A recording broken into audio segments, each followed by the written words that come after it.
Sebelumnya, sebagaimana biasanya kami bacakan beberapa pengumuman. Yang pertama, bahwa khatib Jumat kita pada hari ini insyaallah akan disampaikan oleh Ustaz Dr. Haji Ahmad Zuri MA. Sedangkan Imam Jumat kita Ustaz Haji Abdul Rahman Syarif. Selanjutnya, kegiatan rutin di KMP insyaallah pengajian Ahad subuh tanggal 21 Oktober akan disampaikan oleh Ustaz Profesor Dr. Nawir Muslim MA. Pengajian Selasa malam pada maghrib tanggal 23 Oktober insyaallah akan disampaikan oleh Ustaz Dr. Haji Sofian Saha. Pengajian tafsir Selasa subuh oleh Ahmad Humayni, sedangkan Jumat subuh oleh Ustaz Dr. Yus Mahmud bin Sirai. Bahwa insyaallah Kamis malam Jumat depan kita sudah melaksanakan takbiran. Insyaallah kita laksanakan Idul Adha pada hari Jumat ini. Kita insyaallah kalau ada kita laksanakan di lapangan bola Blok D Hijau. Sebagai khatibnya Ustaz Dr. Sukiman MSI. Kemudian penyembelihan hewan kurban insyaallah kita laksanakan pada hari Sabtunya, hari Tasyrik di belakang Masjid Al-Ustaz ini. Bagi Bapak, saudara-saudara yang belum mendaftar kurban, kiranya segera dapat mendaftarkan di pengajian Masjid Al-Ustaz ini. Selanjutnya, insyaallah pada perayaan 1 Muharram pada tanggal 14 November kita akan di Masjid Al-Ustaz ini dengan semangat merayakan dengan pengajian 1 malam subuh. Dan diiringi dengan minat KMT pada tanggal 18 sampai tanggal 25 November. Insyaallah 25 tahun di KMT akan kita rayakan secara meriah hati.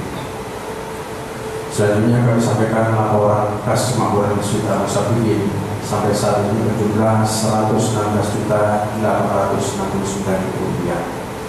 Penerimaan dari Pak Jumat dan Pak Selama Agama berjumlah Rp9.305.000. Pengeluaran selama seminggu ini berjumlah Rp5.200.000. Demikian informasi pada hari ini. Tidak kurang kami mohon maaf atas beradanya kami ucapkan terima kasih. Wassalamualaikum warahmatullahi wabarakatuh. Assalamualaikum warahmatullahi wabarakatuh. Allahu Akbar, Allahu Akbar.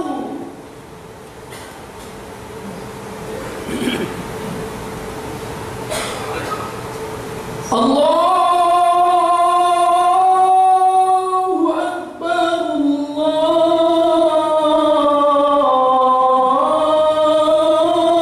Akbar.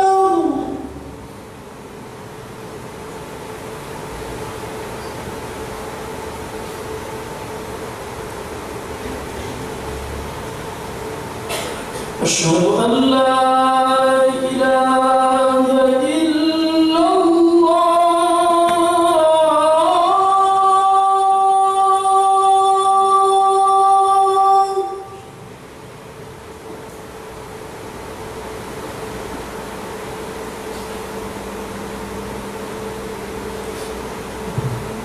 Asyhadu an la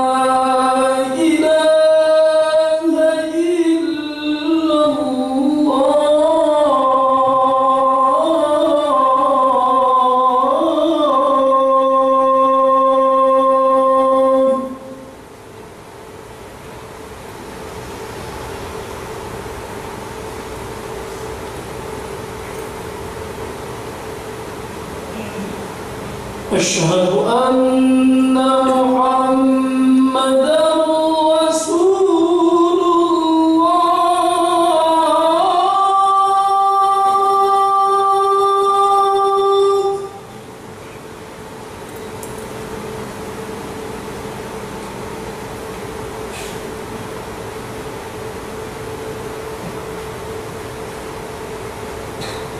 أشهد أن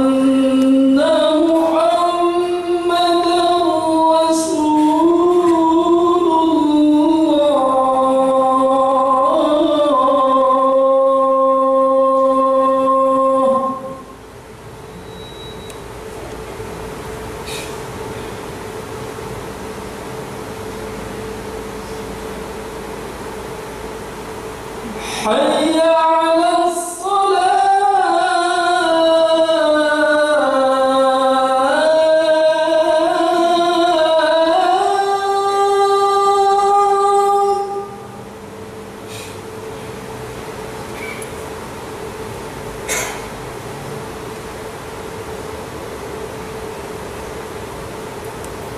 حي على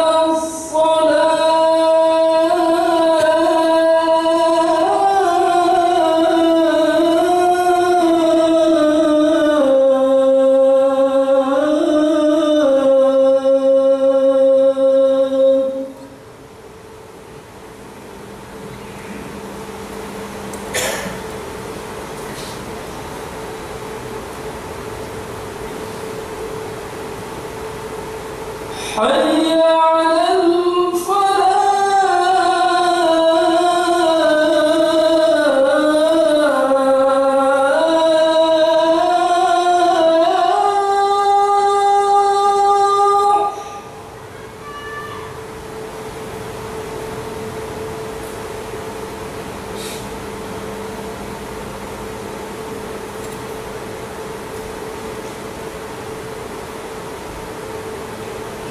حي على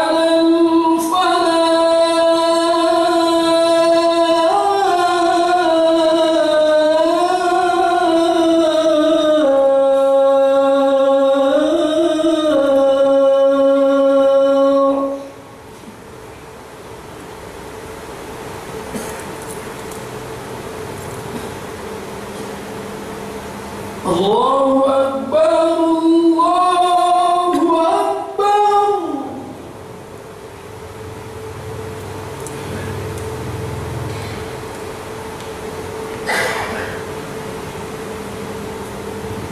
لا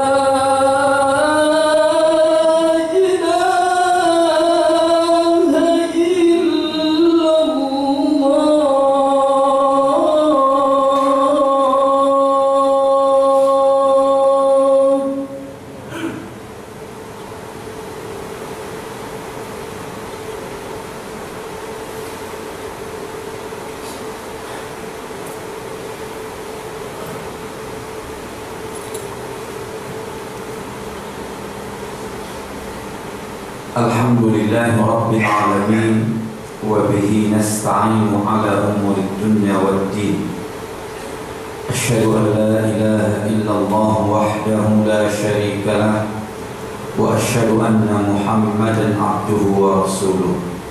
Allahumma salli ala Muhammad wa ala ali Muhammad kama barakta ala Ibrahim wa ala ali Ibrahim fil alamin innaka Hamidum Majid. فيا أيها المصلون أوصيكم ونفسي بتقوى الله فقد فاز المتقون. يقول تبارك وتعالى يا أيها الذين آمنوا اتقوا الله حق تقاته ولا تموتن إلا وأنتم مسلمون. ويقول تبارك وتعالى إن أول بيت وضع للناس للذي ببكة مباركا وهدى للعالمين fihi ayatun bayyinatun maqam Ibrahim. Kaum muslimin jamaah Jumat rahimakumullah, hari-hari seperti ini hampir semuanya kaum muslimin yang melaksanakan ibadah haji sudah berada di tanah suci Makkahul Mukarramah, bersiap-siap untuk melaksanakan puncak dari pelaksanaan ibadah haji, wukuf di padang Arafah. Pelaksanaan ibadah haji, simbol-simbol yang besar yang adalah wukuf, Ka'bah, tawaf, melontar, termasuk di dalamnya bahagian yang disebut dengan korban atau mendekatkan diri kepada Allah dengan sembelihan. Menyikapi momentum dan suasana ini, ingin khatib menyampaikan satu ayat. Inna awwala baitin wudi'a lin-nasi lalladzi bi Bakkata mubarakan wa hudan lil alamin fihi ayatun bayyinatun maqam Ibrahim. Rumah yang pertama kali dibangun di muka bumi ini adalah Ka'bah di Makkah. merupakan hidayah dan rahmat bagi alam semesta. Di Ka'bah itu ada maqam Ibrahim, tempat berdirinya Ibrahim meninggikan Ka'bah. Kaum muslimin rahimakumullah, kronologi sejarahnya dalam satu riwayat adalah ketika Nabi Adam alaihissalam dengan pasangannya Hawa terusir dari surga setelah mendapatkan sejumlah fasilitas kenikmatan yang sangat luar biasa. Di tengah-tengah fasilitas ada larangan-larangan yang tidak boleh dilanggar, namun akhirnya dengan hakikat keimanan kita ada iblis yang Allah ciptakan dan menggoda keduanya. Keduanya memakan buah khuldi, lalu keduanya tercampak ke dunia.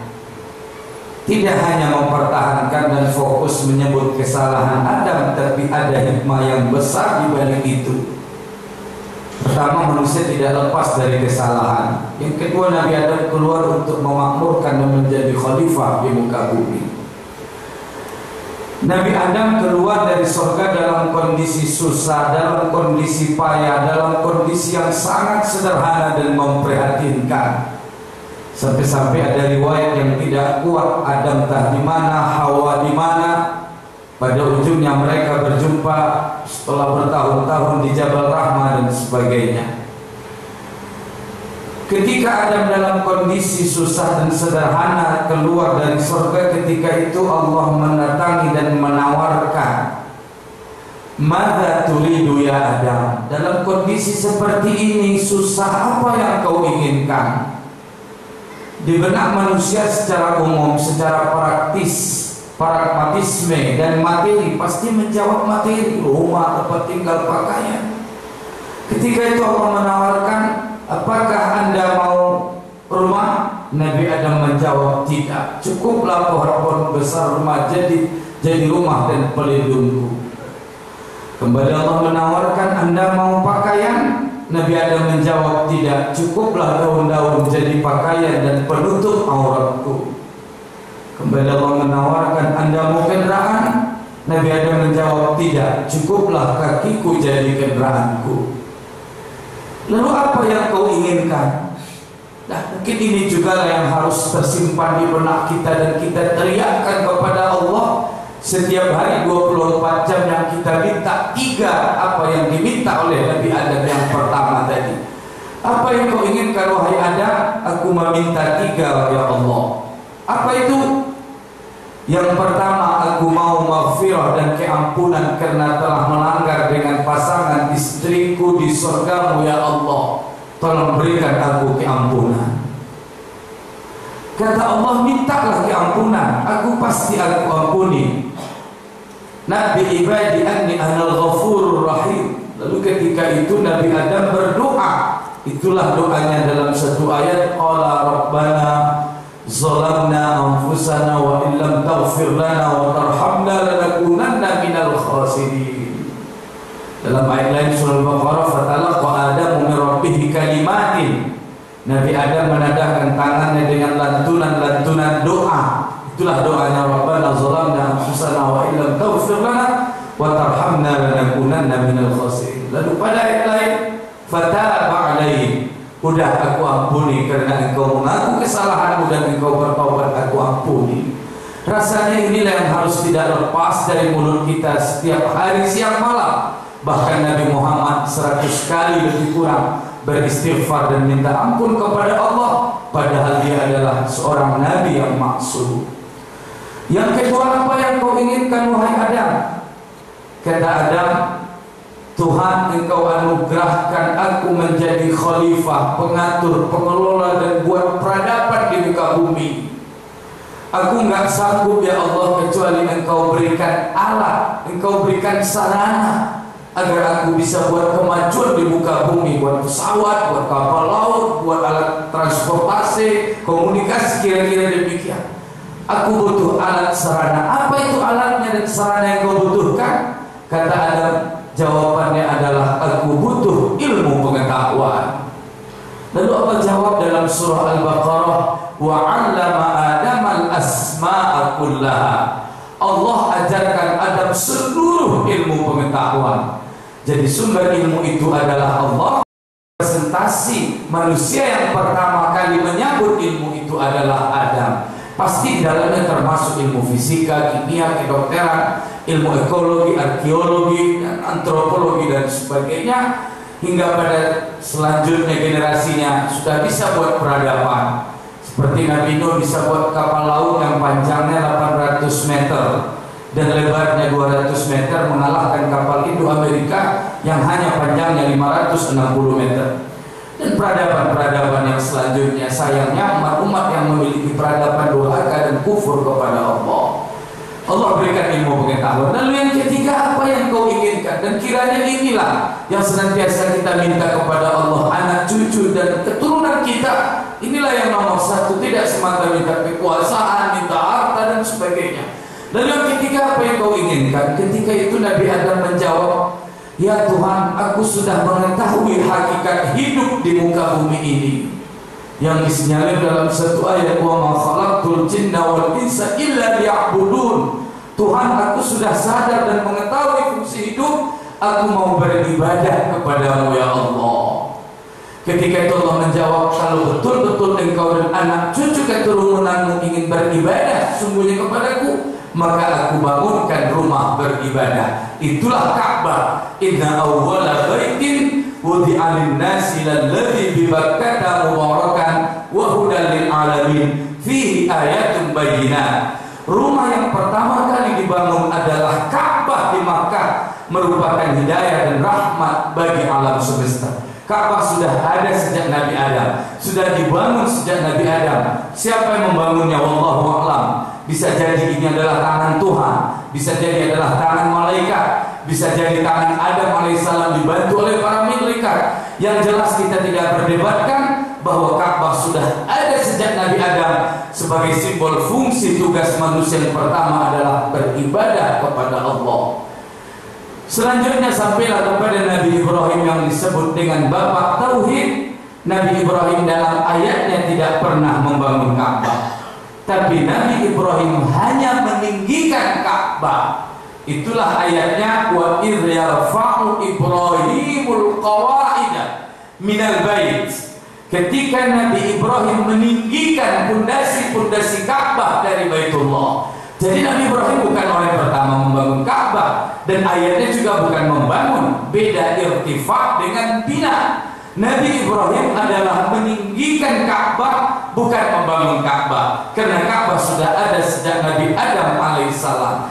Nah, ketika Nabi Ibrahim membangun Ka'bah, dia berdiri di satu tempat dengan tapaknya yang besar. Itulah yang ada diabadikan saat sekarang ini, yang dia bahagian dari Ka'bah, yang disebut dengan Maqam Ibrahim. Maqam itu tempat berdiri Ibrahim alaihissalam. Maka fihi ayatun bayyinatun maqamu Ibrahim. Dengan kisah yang panjang, Nabi Ibrahim alaihissalam yang pada awalnya dia menikah dengan seorang istri di Palestina, anak seorang raja namanya Siti Sarah. Cukup tua, tidak dianugerahkan anak. Nabi Ibrahim menikahi pembantunya yang disebut dengan Siti Hajar. Lalu Siti Hajar dianugerahkan anak. Lalu supaya tidak terjadi sengketa antara kedua istrinya, maka dibawanya Siti Hajar ke wilayah Makkah. Nah, kenapa orang-orang Israel sekarang tetap memusuhi dan ingin membantai umat Islam? Karena mereka punya keyakinan, samping mereka buat kerusakan di muka bumi dan membunuh para nabi, mereka juga meyakini bahwa Nabi Ibrahim tidak menikah secara sah dengan Siti Hajar, tapi Nabi Ibrahim diganggu oleh Siti Hajar sehingga melahirkan anak zina. Makanya orang-orang Israel menganggap orang-orang Islam adalah keturunan dari anak zina. Tetapi dalam pandangan Islam, Nabi Ibrahim tidak mungkin berbuat salah, berbuat dosa, dan Nabi Ibrahim menikahi Siti Hajar. Lalu dengan kisah yang panjang, hamil, maka Siti Hajar melahirkan Ismail. Ketika berada di samping Ka'bah, air tidak ada. Ismail melontakkan kakinya, keluar air dan sebagainya, lari 7 keliling dan sebagainya. sampai Ismail besar atau agak besar, diperintahkan Tuhan untuk menyembelihnya, lalu diganggu oleh iblis atau syaitan sampai 3 tempat, maka dijadikanlah syariat itu melontar pada 3 tempat hingga pada hakikatnya Nabi Ismail besar, menikah, punya anak cucu keturunan, dan sampailah anak cucu keturunannya lahirlah Nabi Muhammad sallallahu alaihi wasallam.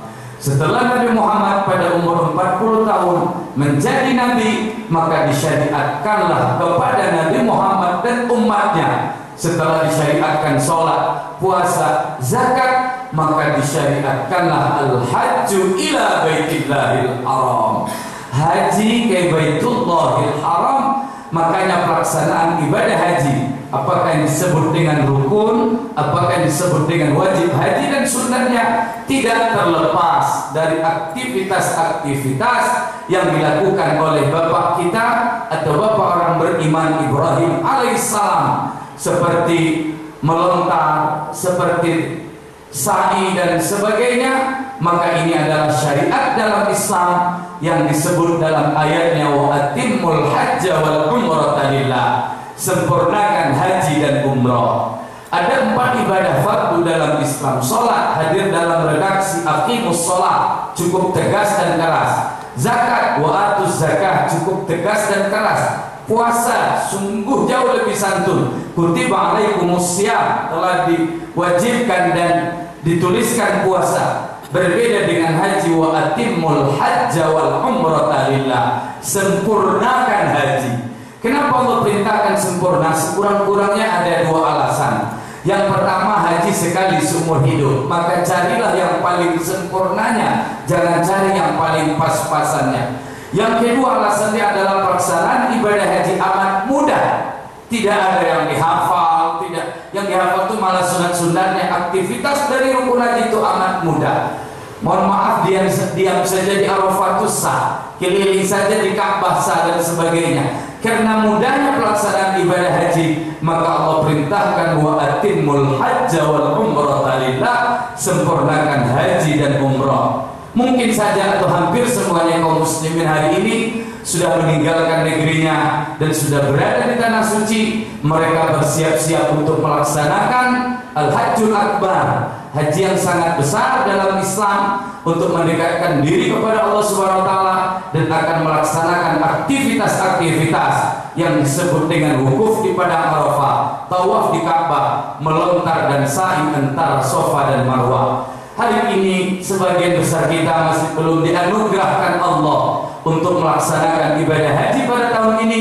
Mudah-mudahan Allah berikan kekuatan, berikan harta, kesehatan dan semangat untuk dapat melaksanakan ibadah haji pada tahun-tahun mendatang dan dapat menggunakan fasilitas-fasilitas yang Allah berikan di wilayah Masjidil Haram dan Makkah untuk mendapatkan keampunan. Fasilitas itu ada di sana, Jabal Rahmah, ada Raudhah, ada Multazam, dan ada tempat-tempat lain. Itulah fasilitas yang Allah tawarkan kepada kita. Mengingat kembali sejarah pertama yang diminta oleh Nabi Adam adalah keampunan dari Allah Subhanahu wa taala. Allah tidak berikan fasilitas mall, Allah tidak berikan fasilitas transportasi mewah, tapi fasilitas yang ditawarkan Allah adalah fasilitas untuk mendapatkan keampunan dari Allah Subhanahu wa taala. Fasilitas itu ada di Raudhah, ada di Multazam, dan ada di Jabal Rahmah dan di tempat-tempat lain untuk dapat beristighfar kepada Allah Subhanahu wa taala.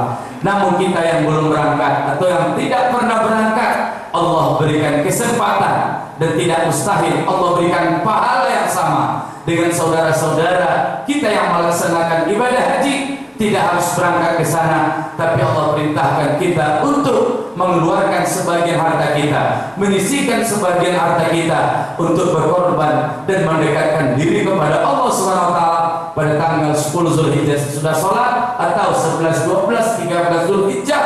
Kiranya harta yang kita keluarkan dan masih ada persiapan untuk mendapatkan kesempatan berkorban, mudah-mudahan ini bahagian dari perisai untuk dapat menghalangi kita dari nerakanya Allah Subhanahu wa taala. Bahkan dalam satu hadis disebutkan, ittaqun nar walau bisyiqqi tamara.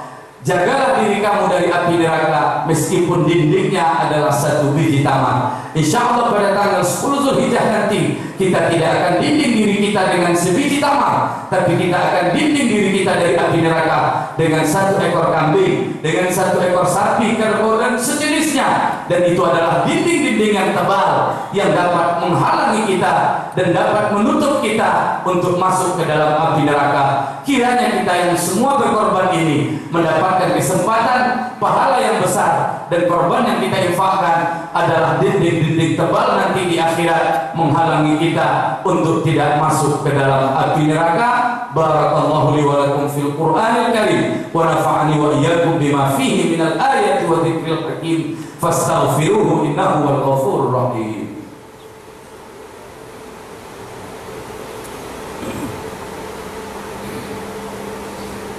Alhamdulillahi rabbil alamin wassalatu wassalamu ala asyrafil mursalin wa ala alihi wa sahbihi ajma'in. Amma ba'du, fa ya ayyuhal musalluna usikum wa nafsi bi taqwallah faqad fazal muttaqun. Yaqulu tabaraka wa ta'ala innallaha wa malaikatahu yusalluna 'alan nabi ya ayyuhalladzina amanu shallu 'alaihi wa sallimu taslima. Wa radallahu 'anil khulafa'ir rasyidin Abi Bakr wa Umar wa Utsman wa 'Ali wa as-sahabati wat tabi'in wa tabi'it tabi'in bi ihsan ila yaumiddin bi rahmatika ya arhamar rahimin. Allahumma ighfir lil muslimina wal muslimat wal mu'minina wal mu'minat al ahya'i minhum wal amwat innaka samii'un qaribun mujibud da'wati ya rabbal alamin. Allahumma inna hujjaja baitillahil haram waghfir lahum. Allahumma ij'al hajjahum hajjan mabrura wa sa'yahum sa'yan mashkura wa dhanban maghfura wa tijaratan lan tabura ya arhamar rahimin. Allahumma arzuqna az-ziyarata ila quburi nabiyyika Muhammad sallallahu alaihi wasallam. Allahumma arzuqna al-hajja fil 'amil muqbil innaka 'ala kulli syai'in qadir. Allahumma hadha ad-du'a wa ilaika al-ijabah. Rabbana atina fid dunya hasanah wa fil akhirati hasanatan wa qina 'adzaban nar. Walhamdulillahi rabbil alamin. Ibadallah, innallaha ya'muru bil 'adli wal ihsan wa ita'i dzil qurba wa yanha 'anil fahsya'i wal munkari wal baghi ya'idukum la'allakum tadhakkarun. Inna as-salata tanha 'anil fahsya'i wal munkar wa la dzikrullahi akbar wallahu ya'lamu ma tasna'un.